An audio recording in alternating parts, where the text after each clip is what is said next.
¿Qué tal? ¿Cómo estáis? Bienvenidos a los que nos seguís en directo desde el canal de Televisiones Conectadas del País, desde la página web del periódico, Cadena Ser o HuffPost. Durante las elecciones de 1980, Ronald Reagan tenía miedo a que Jimmy Carter lograse la liberación de 66 estadounidenses que llevaban secuestrados por Irán más de un año ya en la embajada de Teherán. Ese secuestro se cuenta en esta película que estáis viendo, Argo. Era lo que entonces se bautizó como la sorpresa de octubre, en una campaña electoral. Reagan maniobró para que esto no pasase, por cierto, y se apuntó el tanto en cuanto ganó las elecciones de la liberación de los rehenes. Pero desde entonces, en todas las campañas electorales, se habla de eso, de la sorpresa de octubre que puede saltar y cambiar por completo la campaña y decidir el resultado electoral. Bueno, pues a 2 días de que termine el mes de octubre, ha aparecido lo más parecido que puede ser a una sorpresa de octubre, la metedura de pata que un cómico soltó ayer en un mitin de Trump. You know, there's a lot going on. Like, I don't know if you guys know this, but there's literally a floating island of garbage in the middle of the ocean right now. Yeah. I think it's called Puerto Rico. Puerto Rico como una isla de basura en medio del océano. Bueno, a partir de ahí el control de daños de la campaña. Primero su candidato a vicepresidente, J.D. Vance, que hizo primero lo que suele hacer siempre, decir, me he enterado pero no lo sé del todo. I haven't seen the joke. You know, maybe it's a stupid racist joke, as you said. Maybe it's not. I haven't seen it. I'm not going to comment on the specifics of the joke. Y después de eso añadía que la recomendación que hacía a todo el mundo era abrir el botiquín. Can we all just take a chill pill and take a joke from time to time? This is ridiculous. Bueno, viendo que todo eso ha crecido, hoy Donald Trump ha convocado una rueda de prensa a las 9 de la mañana en su mansión de Mar-a-Lago, se ha retrasado 1 hora y media para empezar y ahí lo único que ha dicho es que no conoce de nada a ese cómico, se desentiende del asunto. Sara Canales, corresponsal de la cadena SER en Estados Unidos. La cosa, Sara, puede ser especialmente grave porque hablar mal de Puerto Rico, precisamente en Pensilvania, no es ser muy hábil, ¿no? Pues no es ser muy hábil porque en Pensilvania primero es un estado bisagra y es el que tiene más peso, es el que más votos electorales reparte, 19, y allí la comunidad latina es enorme. Hablamos de 600.000 latinoamericanos que pueden votar en Pensilvania y unos 450.000 son puertorriqueños. Claro, esto ha indignado allí a muchos puertorriqueños de esa comunidad y además ya no es un tema de convencer a los indecisos, sino de esa lucha contra el sofá por la que muchos abogan, ¿no? Esa lucha para movilizar, para motivar a la gente que vaya a votar.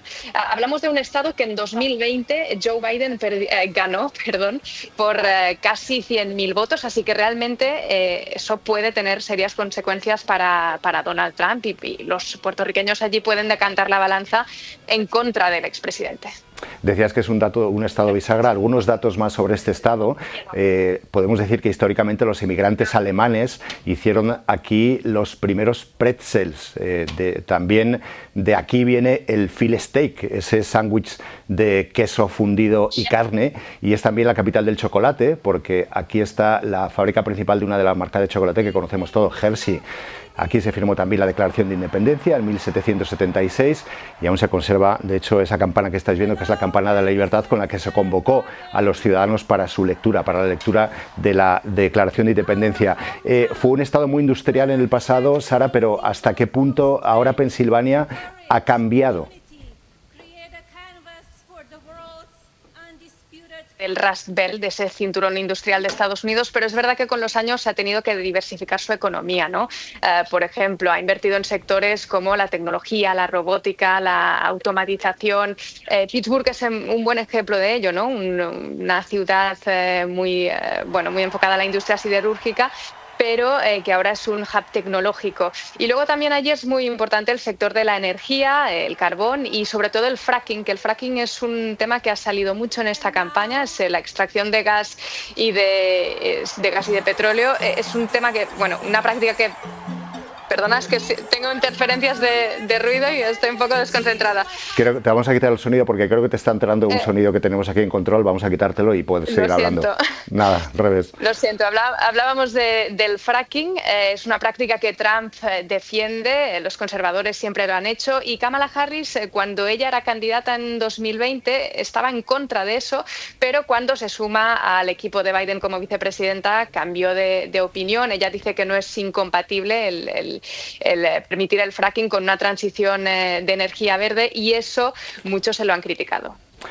Decías antes que Biden ganó por muy poco a Trump hace 4 años. Es verdad que si vemos el histórico de los resultados electorales desde el año 2000, los demócratas han ganado siempre por muy poco, salvo en el año 2016, que Trump logró vencer a Hillary Clinton. Lo estamos viendo en este gráfico de porcentaje de votos. Obama, como pasa en otros estados bisagra, en el año 2008 logró una gran victoria para los demócratas. Es un estado muy poblado, sigue siendo el más grande de los estados bisagra, llegó a tener 38 votos electorales, ahora solamente son 19.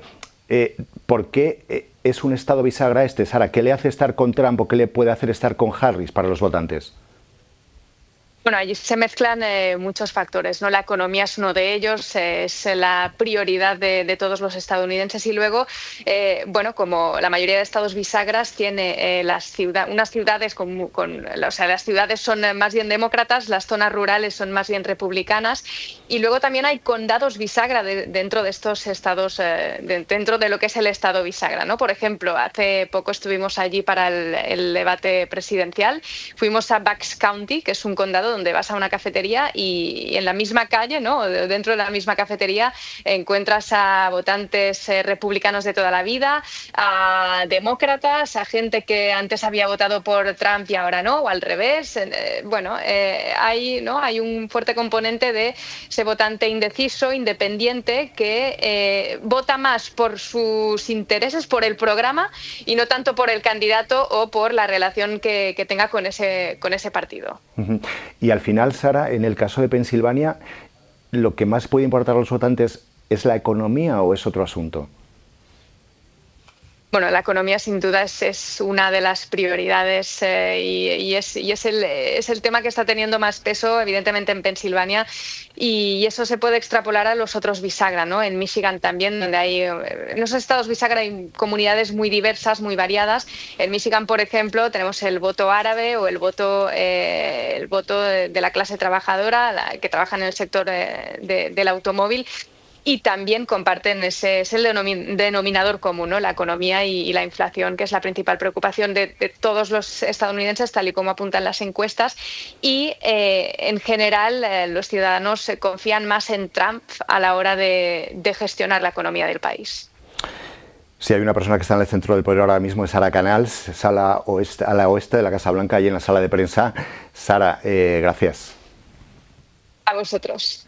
Bueno, pues preguntamos a nuestro experto en datos, Kiko Llaneros. Kiko, ¿puede un asunto concreto como este que estamos hablando, de un cómico que tiene un desliz en un acto electoral del propio Donald Trump, haciendo ver que Puerto Rico se puede convertir o es una isla de basura? ¿Puede un asunto concreto a una semana de las elecciones cambiar el sentido del voto?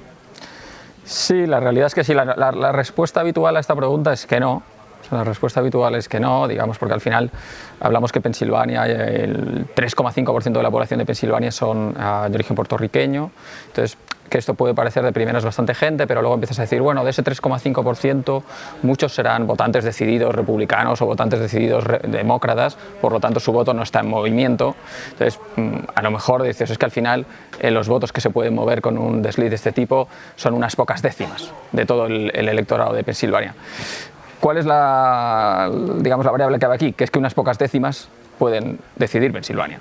Ese es entonces son pocos votos, seguro que el desliz no va a cambiar el voto de tanta gente, pero es que cambiar el voto de poca gente puede ser decisivo, ¿no? Decisivo, primero, por lo igualado que está la elección en Pensilvania. O sea, ahora mismo las encuestas le dan a Trump una ventaja de quizás 1, 2, 3 décimas, depende de donde mires, sobre ese 100% de votos.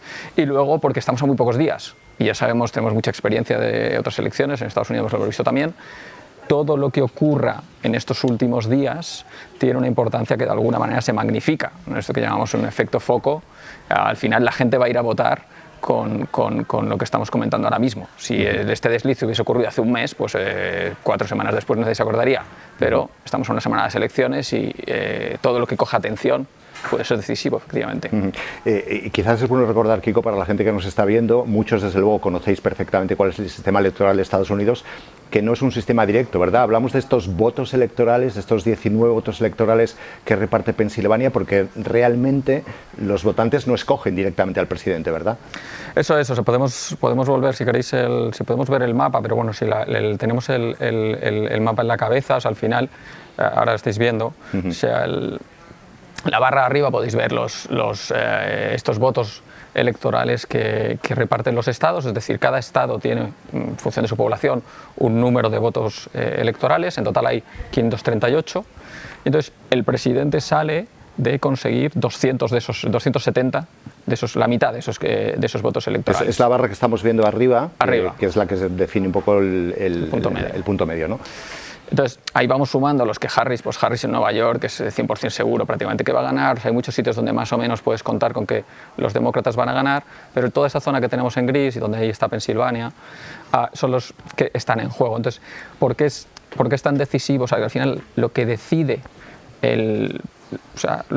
Pensilvania no todos los votos de Pensilvania van a importar. Lo que importa es si Trump tiene más que Harris o al revés. O sea, todos los votos, digamos, que te sobran para ganar un estado, que tú ganes un estado con el 51% de votos o con el 99% de votos, da igual, porque tú ya has ganado el estado, sumas esos votos electorales para tu lado. Por eso solo hablamos prácticamente de los sitios que están cerca de la horquilla, ¿no? Estos lo podéis ver también ahí en pantalla, estos estados los que mapas en gris, ¿verdad? Que hablábamos ayer. Hay, por cierto, en las últimas horas alguna cosa, Kiko, que te llame la atención, algún detalle de los que no hablábamos ayer que puedas poner un poco la luz hoy sobre lo que puede pasar. Pues vemos un pequeño, ayer ya veíamos, o sea, un pequeño avance de, esto son la situación de los estados clave, pero básicamente el movimiento seguido, digamos, el movimiento de las últimas 3-4 semanas es un Trump haciéndolo continuamente mejor, o sea, cada vez un poquito mejor. Esa tendencia ha seguido, o sea, las encuestas de hoy han seguido siendo un poco mejores para Trump, y ahora mismo en Pensilvania, que hace un mes era el estado decisivo, pero parecía un poco más azul, un poco más cerca de Harris, hoy Pensilvania sigue siendo muy incierto, pero un poco más de opciones para Trump. Ese es el gran movimiento. Con todo, hay una gran igualdad en Pensilvania y en los 7 estados clave, y entonces las elecciones están por decidir, como decíamos ayer. Kiko Llaneras, gracias. Mañana volvemos contigo. Mañana más. Gracias. Hay una persona que estuvo allí en ese acto, en ese mitin electoral, en ese espacio en el que este cómico metió la pata, que es María Antonia Iglesias, que es compañera nuestra, corresponsal del País en Nueva York. Esto es lo que vio. Los asistentes al mitin de Donald Trump en Nueva York este domingo estaban entregados antes de acceder al Coliseo, pero puede que algunos se llevaran una gran sorpresa al ver la reunión de oradores, de teloneros que precedieron el discurso de Trump, y ver cómo incurrieron la mayoría de ellos en insultos, en descalificaciones y en bulos. Por ejemplo, llamar terrorista a Kamala Harris, insultar a todos los puertorriqueños llamando a la isla un cubo de basura flotante, y otros muchos comentarios irreproducibles, porque cada uno era peor que el anterior. El nivel de desinformación y de difamación y hasta de calumnia fue increciendo durante todo el mitin, y probablemente cuando Trump tomó la palabra ya nadie estaba pendiente de lo que fuera a decir. Obviamente puede tener un coste para Trump. Hoy mismo leía en la prensa local que los puertorriqueños de Pensilvania, que son una comunidad decisiva en cuanto a número y por tanto en cuanto a voto en noviembre, han dicho que no van a dejar pasar estas ofensas. Pero me temo que visto en retrospectiva que este cúmulo de disparates, de calumnias y de insultos son los mismos a los que nos viene acostumbrando Trump desde el año, ni siquiera desde el año 2020, desde el año 2016, cuando fue elegido presidente de Estados Unidos. Es la economía estúpido. Esa fue una de las célebres de la campaña de 1992 en la que Bill Clinton derrotó a George Bush padre. Es verdad que entonces, por ejemplo, la tasa del desempleo era una de las más altas de las últimas décadas, en torno al 8%. Pero ¿qué pasa en estas elecciones donde parece que los datos económicos no son tan negativos? ¿Importa la economía, importa el bolsillo a los votantes estadounidenses? Hablamos con una de las personas que mejor conoce Estados Unidos y mejor conoce la economía. Amanda Mars fue corresponsal en Washington durante muchos años y ahora es la directora de 5 días y la subdirectora del área económica del país. Amanda, ¿pueden los estadounidenses acercarse el próximo martes a las urnas pensando en eso, pensando en el bolsillo? Y si quieres, vamos casi por partes. El empleo, ¿les preocupa el empleo ahora mismo? Al final los datos, bueno, primero muchas gracias, Carlos, por invitarme a este programa. El empleo y la inflación son los indicadores más sensibles de los votantes en Estados Unidos y en cualquier país del mundo. Cuando se piensa en economía, desde el punto de vista electoral, se piensa con lo que más afecta a la economía de la calle, al Main Street, y eso es empleo e inflación. Sigue siendo la economía estúpido, ¿no? que decía esta frase de James Carville. El 52% de los electores estadounidenses consideran que este año el asunto que más les preocupa es la economía. Yo creo que lo que ha cambiado es que la marcha positiva de la economía ya no se capitaliza tanto electoralmente en Estados Unidos. Si esto fuera así, yo creo que Kamala Harris estaría mucho mejor situada en las encuestas de lo que está ahora. Y yo creo que un perfil muy emocional de la campaña, combinado con la inflación y el asunto de la inmigración, hace que la percepción de la economía, pese a estar en un grandísimo momento en Estados Unidos, con un crecimiento del 2,9%, no esté dando buenos réditos electorales. ¿Quieres decir que la gente está dando por hecho que la economía tiene que ir bien o que la economía va bien? Es decir, que no hay un crédito para los candidatos, en este caso para Kamala Harris, sobre un tema en el que los ciudadanos dan por descontado que las cosas tienen que ir bien sí o sí. Sí, Kamala Harris, desgraciadamente para ella, está capitalizando mucho toda la parte negativa o que se pueda atribuir de negativa de la administración Biden. O sea, le atribuyen cualquier cosa que critiquen de la administración Biden.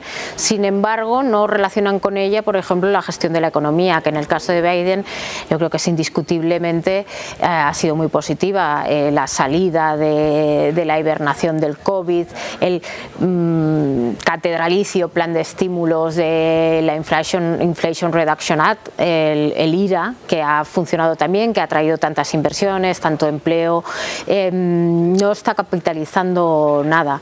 De hecho, los estadounidenses ven igualmente mejor gestor para la economía a Trump que a Kamala Harris. Esto también es una virtud que Trump ha sabido cosechar desde sus primeras elecciones, desde las de 2016, cuando aún ni siquiera había gobernado nada más que su empresa. Y es que cierto perfil de votante conservador cree que la figura del empresario le legitima como gestor económico. Un hombre que ha sabido crear empleo él solo y ha sabido hacer negocios él solo, por necesidad va a ser un buen gestor económico. Y es cierto que los números de empleo y los datos económicos de la administración Trump fueron positivos. La cuestión es que luego, a partir de 2020, fueron incluso aún más positivos, saliendo del desafío del COVID y del desafío de la invasión de Ucrania, los precios de la energía, etcétera. Pero Kamala Harris no está capitalizando eso. el precio de la cesta de la compra es un problema. Mencionabas antes la inflación, toda la crisis de inflación que hemos tenido también aquí en Europa, la han sufrido también allí. ¿Esto se traduce en la campaña? Por supuesto, la inflación ya se dice, ya se sabe, derroca gobiernos. La inflación derroca gobiernos. En Estados Unidos hubo momentos, y esto ya estaba pasando hace 2 años, que los estadounidenses tenían dificultades para para llenar el tanque de gasolina en un país donde, en comparación con Europa y especialmente con España, el precio de la gasolina era muy barato. La inflación sacudió mucho a Estados Unidos y ahora, de la misma manera que se ha empezado a domar en Europa, se ha domado en Estados Unidos, pero sin duda hay ahí un castigo y una erosión de apoyo que yo creo que no se ha conseguido recuperar. Además, se utilizó mucho la comparativa con Jimmy Carter, que sabéis que fue en los 70 elegido presidente, y en el 76, perdón, y fue un presidente que tuvo una crisis de inflación muy alta, aparte de algunos problemas evidentemente de política exterior, y fue un presidente de un solo mandato. Y cuando empezó esta crisis inflacionaria, a Biden lo comparaban mucho los republicanos con Jimmy Carter y le auguraban también presidente de un único mandato. Va a ser un presidente de un único mandato porque se retiró de la carrera electoral, y la cuestión es si Kamala paga también esto. Un par de cosas más, Amanda. Desde el punto de vista de fuera de Estados Unidos y desde el área de la economía, ¿qué diferencias puede haber en un país como España o cualquiera de los países de América Latina que nos esté viendo, si gana Trump o si gana Harris en cuanto a su política económica, pensando en el exterior de Estados Unidos? A ver, hay una cosa muy importante aquí. Biden mantuvo la mayor parte de aranceles que impuso Donald Trump. Donald Trump impuso una oleada de aranceles importantes, sobre todo a China, pero también a Europa, y Biden mantuvo muchísimos de esos aranceles. O sea, Biden, incluso desde la propia campaña 2020, puso en el centro de su discurso un discurso económico de tintes nacionalistas. Leyó en el país que era lo que necesitaba en ese momento el electorado. Dicho esto, evidentemente, con aliados tradicionales como Europa, sí que suavizó algo la situación, pero yo creo que el mundo entero, Occidente y el mundo entero, está yendo desde hace unos años avanzando por una senda que va entre, digamos, la política industrial doméstica, la protección de los intereses nacionales, hasta lo que hasta ahora llamábamos proteccionismo puro y duro. Dicho esto, la diferencia entre una administración Harris y una administración Trump va a ser muy importante. La administración Biden ha apostado más por los estímulos de sus propias inversiones, los estímulos a su economía, y Biden usa un discurso muy agresivo, muy bélico, entiende el comercio mundial como una suma cero, y podemos esperar un trato más hostil a Europa. Y ya por último, Amanda, estos programas estamos reuniendo también a gente que habéis vivido en Estados Unidos muchos años, que ya no estáis allí o que seguís allí después de muchos años de informar desde este país. ¿El país en el que tú estuviste ha cambiado mucho? ¿Es distinto ahora? ¿Ha desaparecido el Estados Unidos de hace 10, 15 años? No, yo debo decir, yo estuve en Estados Unidos entre 2015 y 2022, ¿vale? Creo que hay una diferencia muy grande a cuando yo me fui. Yo me voy de allí en mayo del 22 y te voy a decir la diferencia más grande que hay. Y es que ninguno de los dos candidatos que tenemos ahora creíamos que iban a presentarse. Tenemos dos candidatos que no esperábamos. En mayo del 22, Trump ya amagaba con presentarse de nuevo, pero parecía todavía más una fanfarronada y parecía que bueno, no iba a ser posible, que los problemas legales le iban a torpedear esa carrera, que otros republicanos iban a intentar pararle por miedo a que su figura les hiciera perder las elecciones de nuevo. Y finalmente lo que parecía una una barra basada pues es real. Al final se presenta, ha arrasado en las primarias republicanas y de hecho ahora mismo está favorito en las encuestas. Y por el lado demócrata pues lo mismo puede decir. Biden entonces se consideraba un presidente de 2 mandatos. En aquel momento parecía que iba a ser algo que decía simplemente porque, para no parecer lo que llamamos un pato cojo, que decía que se iba a presentar otra vez, porque hasta el último momento no podía decir no me presento, pero que se iba a abrir una carrera demócrata, unas primarias demócratas, y no tenía por qué ser Kamala Harris la mejor posicionada en esa carrera demócrata por suceder a Biden. ¿Qué ocurre? Que Biden finalmente decide que sí, que se presenta, que no era tampoco una fanfarronada, que sí quería ir a un segundo mandato. Y es muy al final de esa carrera electoral cuando decide dar un paso al lado, y en ese momento pues Harris es la mejor posicionada. O sea que una gran diferencia es que tenemos 2 candidatos que hace solo 2 años no esperábamos. Los grandes temas yo creo que siguen siendo los mismos. La inmigración, el aborto, la legitimidad del sistema electoral, cambian los culebrones, cambian los conflictos, pero los temas de fondo yo creo que están exactamente igual. Amanda Marx, directora de 5 días, subdirectora de Información Económica del País, muchísimas gracias. Gracias a ti, Carlos. Un abrazo. Este es un avance de un documental producido por NBC que cuenta una de las políticas más crueles de Trump, la separación de niños de sus familias cuando cruzaban la frontera de forma irregular. Fueron más de 5.000 los niños que fueron arrebatados de sus padres, de sus familias. A pesar de los esfuerzos de Joe Biden por reparar esta medida, aún hay centenares de casos por resolver. El documental, por cierto, no se va a estrenar hasta después de las elecciones. NBC lo ha congelado hasta entonces. Es, además, uno de los grandes candidatos a poderse llevar un Oscar. Lo peor de todo esto es que Trump no ha negado que pueda seguir haciendo lo mismo si gana las elecciones, con un lema: cuando una familia sabe que la van a separar, igual se lo piensa 2 veces, lo de pasar la frontera. Bueno, ¿votar a Trump o votar a Harris? Esto es lo que proponen en política migratoria los 2 candidatos. She has eradicated our sovereign border and she has unleashed an army of migrant gangs who are waging a campaign of violence and terror against our citizens. While we understand that many people are desperate to migrate to the United States, our system must be orderly and secure.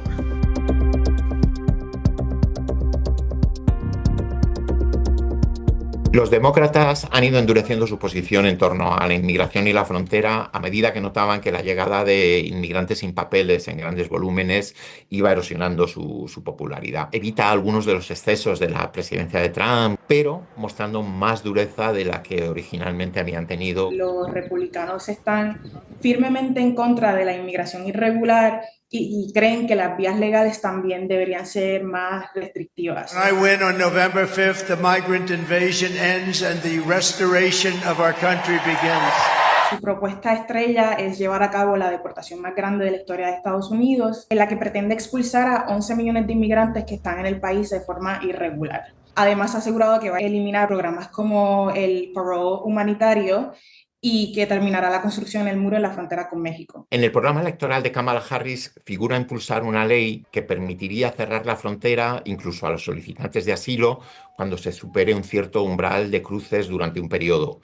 La ley también daría más recursos a los servicios fronterizos. I reject the false choice that suggests we must either choose between securing our border or creating a system of immigration that is safe, orderly and humane. Como vicepresidenta, Kamala Harris recibió el encargo de abordar con países latinoamericanos las causas de la inmigración. Viajó por Centroamérica y dijo aquello de no vengan, pero los migrantes han seguido llegando y de hecho han marcado el pico de llegadas durante el gobierno de Biden. Recientemente, como el Congreso no actuaba, ha impuesto por decreto algunas restricciones que sí han servido para aliviar el problema y han hecho caer las llegadas de inmigrantes.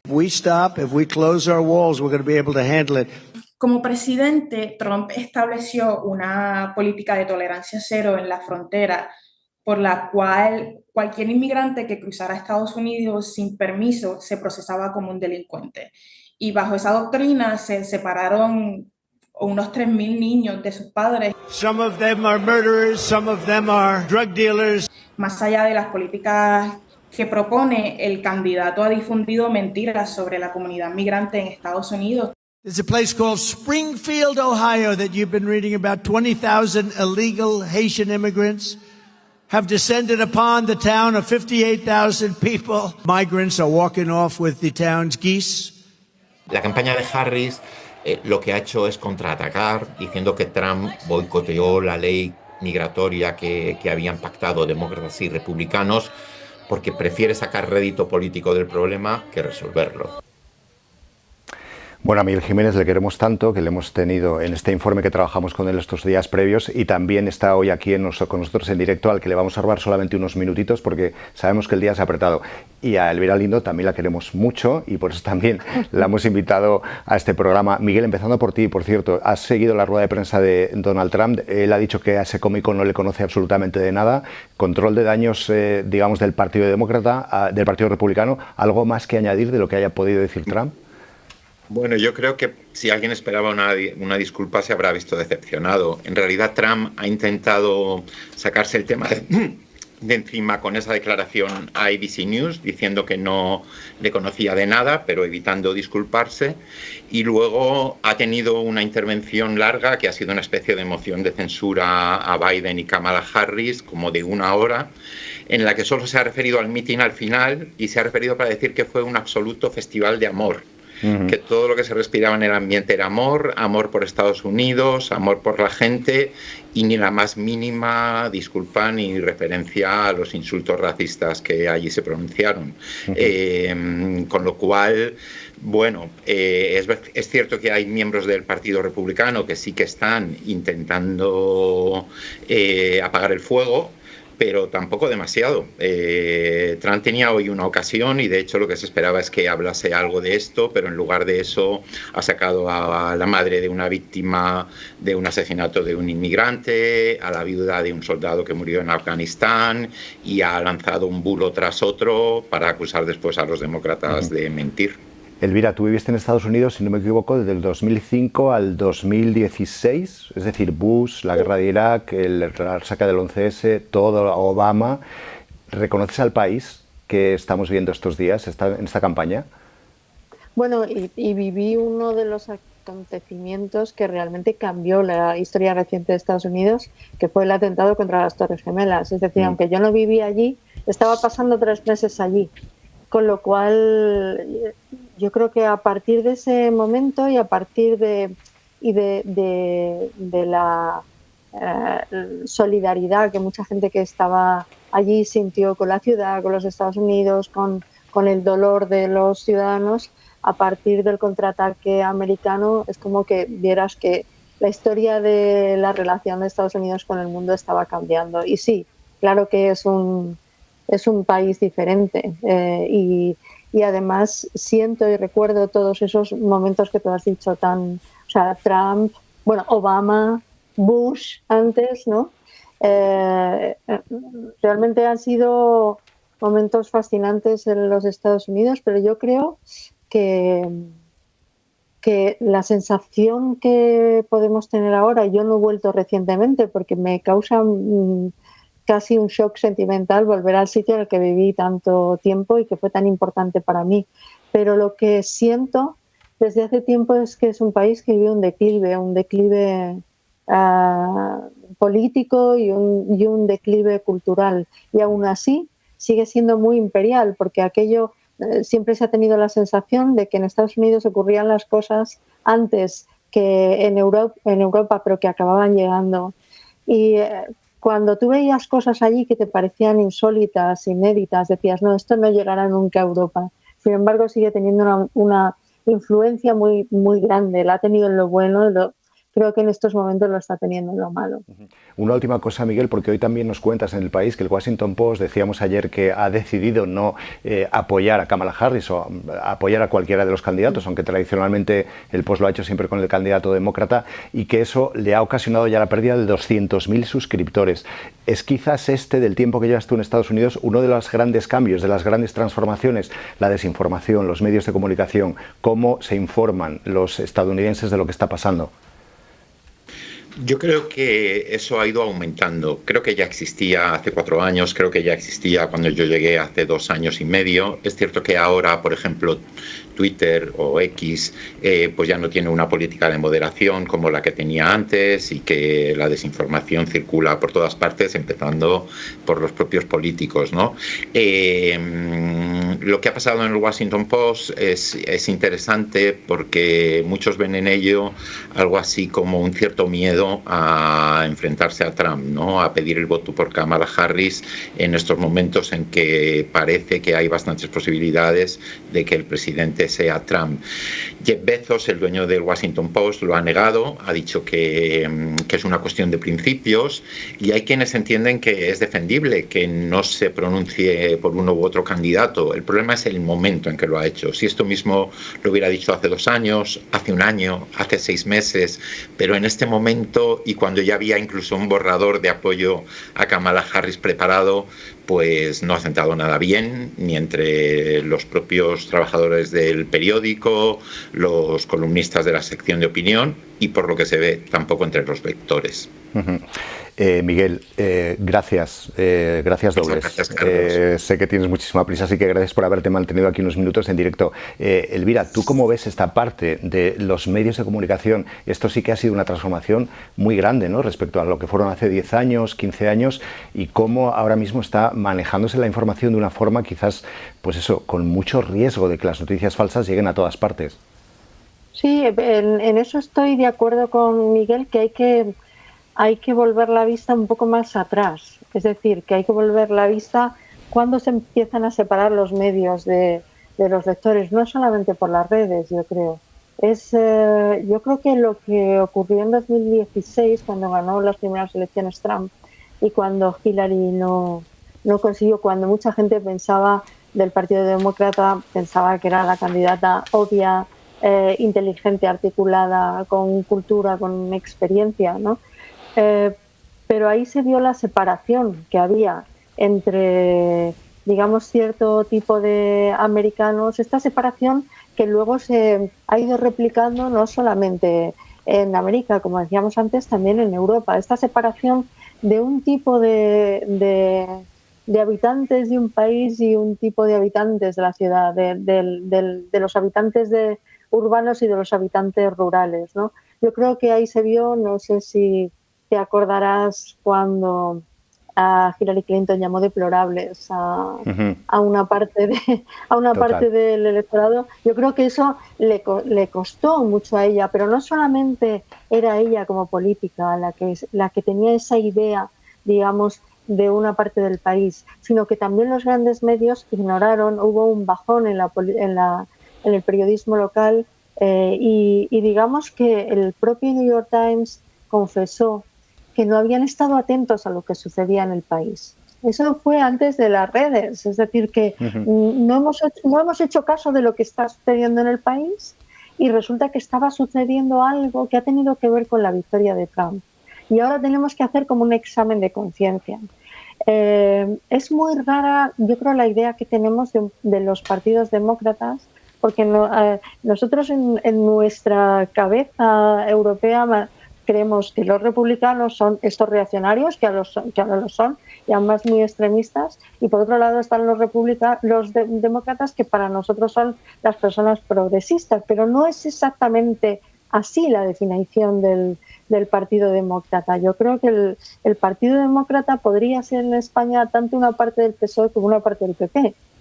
No está tan claro esa separación entre derecha e izquierda como la tenemos nosotros. Quien ha hecho más clara la separación, yo creo, es el extremismo, el fanatismo, el extremismo, todas estas cosas que han acabado con el Partido Republicano tal y como se entendía. Incluso tal y como se entendió hasta la guerra de Irak, que yo creo que realmente fue cuando empezó, antes te decía Carlos, este declive, pues yo creo que la falta de confianza de los lectores en los grandes medios también ha tenido mucho que ver.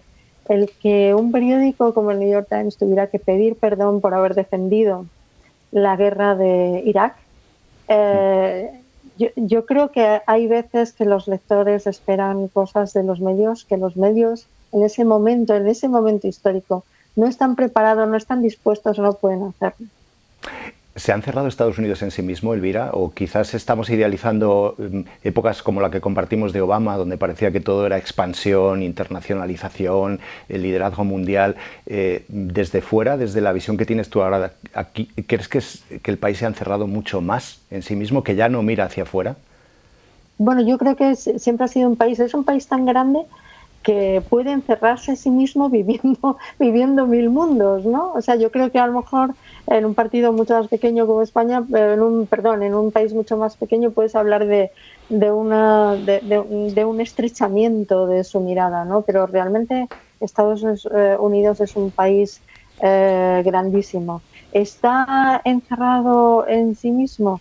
Yo creo que hay una defensa del capitalismo extremo, y en ese aspecto entonces hay un nacionalismo mucho más feroz. Antes hablabais de las fronteras, antes hablabais de los aranceles. Realmente todo lo que está expresando Trump es muy claro. Vamos a encerrarnos más, vamos a hacer América grande, es hacer una América grande y dentro de sí misma, no con mirada al exterior. Hablabais también del meeting o de la rueda de prensa que ha dado ahora. Hoy, esta tarde, Florida. Sí, un poco para justificar. En Mar-a-Lago, sí, en su mansión. Estaba convocada a las 9 de la mañana, pero ha empezado a las 10:30. Ha dormido más de la cuenta Trump y ha llegado tarde. Yo he visto un rato, lo he visto con un tono muy comedido. Tal vez es después de la resaca de lo que sucedió en el Madison Square Garden, no que el tono fue tan agresivo, tan furioso, tan extremo, con esos famosos que apoyan a Trump, que realmente están a su altura, pero también te llama la atención que gente como la que lleva pueda recabar algún voto. Pues en esta rueda de prensa de Florida estaba como en un tono mucho más sereno, hablando más bajo, haciendo menos tonterías, pero lo que estaba diciendo era aterrador. Por supuesto, como ha dicho Amanda, la inmigración, el aborto, las instituciones, pero la inmigración es el tema estrella. Pues claro, si ves de qué forma ha defendido la anti-inmigración o el cierre de fronteras, el cerrar el país para adentro en esta rueda de prensa, ha sido terrible. Ha sacado un vídeo con la historia de una señora a la que secuestraron a su niña de unos 13 años, la violaron, la mataron. Entonces saca a los dos asesinos, por supuesto son inmigrantes sin papeles y bueno, es el ejemplo. Y luego ha sacado a la madre. Yo ya no me he quedado porque ver a la madre no tenía estómago para eso, ¿no? Yeah. Pero lo que realmente piensas es, ha habido una degradación. ¿Cómo se ha llegado a esta degradación en la política? Cuando yo vi que ganaba Trump, me parecía imposible que ganara este personaje. Lo había visto en la televisión, en un concurso de la tele. Y cuando te preguntas cómo es posible que pueda volver a ganar, ¿cómo lo explicas? Pues creo que es algo que está sucediendo en Estados Unidos. Todo, todo es más exagerado siempre. Todo es hay que entender un país que de alguna forma se expresa como en un show. Yo creo que por eso son tan buenos actores y tan buenos humoristas. Lo malo es que eso se lleve a la vida política. ¿Por qué puede ganar ahora? Yo creo que ya hay muchísima gente que no escucha nada, que tiene, digamos, saben que él no se comporta, y gente que sabe, creo, que él no se comporta bien, que es agresivo, que es a veces payasesco, que de repente se le escapan tonterías, pero esa misma gente que se da cuenta de eso dice sí, pero para mí es mejor que gane. Para mí es mejor que gane porque van a controlar la inmigración, porque las cosas van a dejar de ser tan caras como son, porque a mí lo del aborto a lo mejor no me importa tanto. Hay mujeres a las que no les está importando lo del aborto, porque además todo este lenguaje políticamente correcto me da igual, se están preocupando desde las ciudades de ciertas cosas que a nosotros no nos importan. Entonces yo creo que hay un tipo de votante al que no le importa nada de esto, que no está informado salvo por algunos redes o por el teléfono, o por el móvil, no le importa nada de esto, piensa que va a ser mejor para su vida económicamente, piensa que está bien que Estados Unidos no se ocupe de las guerras ajenas y que no gaste dinero en eso, y no ve, es como que no viera el peligro. Pero si te fijas, eso, por eso te decía que sigue siendo imperial, esto que parece imposible, porque lo estamos viendo porque siempre Estados Unidos es muy espectacular, ¿no? Todo es espectacular. Y Europa es más sobria en muchos aspectos. Pero si te fijas en el lenguaje y en las cosas que se dicen, están llegando a Europa.